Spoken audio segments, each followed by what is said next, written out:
APCOB చైర్మన్గా కొనసాగేటప్పుడు కొన్ని ఆరోపణలు కూడా టీడీ జనార్దన్ గారి మీద వచ్చాయి. ఆప్కాబ్లో ఏంటంటే అంతకు ముందున్నటువంటి పాలక వర్గాలు ఇష్టారాజ్యంగా ఈ రొయ్యల్ లోన్లు, ఆ లోన్లు, ఈ లోన్లు అని ఇచ్చాయి. మేము వచ్చాక వ్యవసాయం మీదనే దృష్టి పెట్టాం. అవన్నీ నేను కలెక్ట్ చేయటానికి పకడ్బందీగా ప్లాన్ చేస్తుంటే అప్పుడు కదా అవన్నీ బయటకు వచ్చేది. వస్తే కొంతమంది అనుకునేవాళ్ళు ఇప్పుడు జరుగుతుందేమో అనుకునేవాళ్ళు.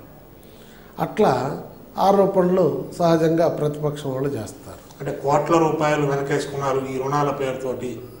అది కోట్లు ఇప్పటికీ నా ఆస్తి నేను ప్రకటిస్తా. ఆ తర్వాత నేను అప్పుడే చెప్పా, నేను చైర్మన్ కాకముందు ఆస్తి నాకు ఎంత ఉంది లిస్ట్ ఉంది నా దగ్గర. చైర్మన్ అయిన తర్వాత నా ఆస్తి ఎంత ఉంది లిస్ట్ ఉంది.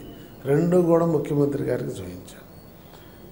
అప్పటికి నేను అమ్ముకున్నది ఉన్నాయి తప్ప నేను కొన్నది లేదు ఈ రోజుకైనా.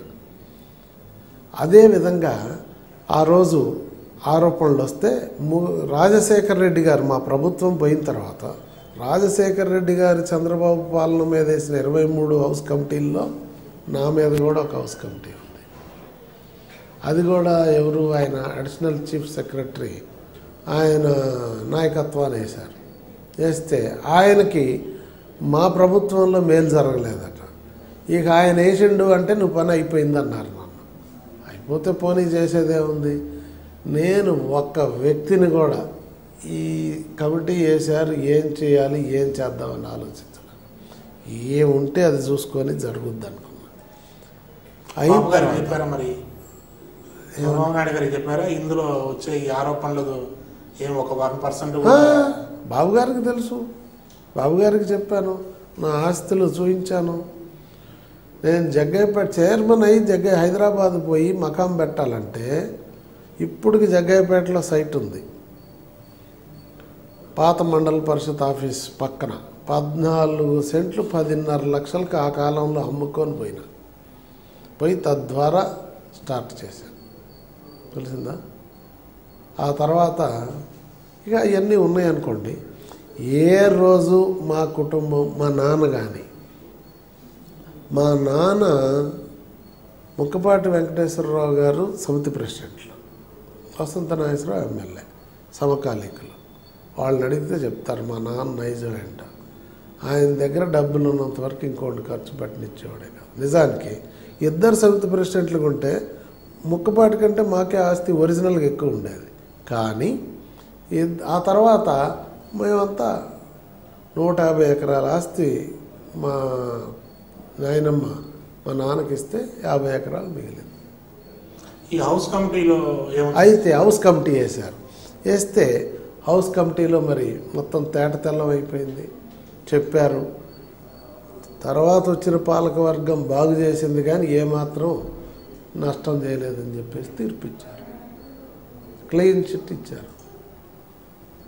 ఏమాత్రం సందు దొరికిన రాజశేఖర రెడ్డి వదిలిపెడతారా? అట్లాంటి పరిస్థితి.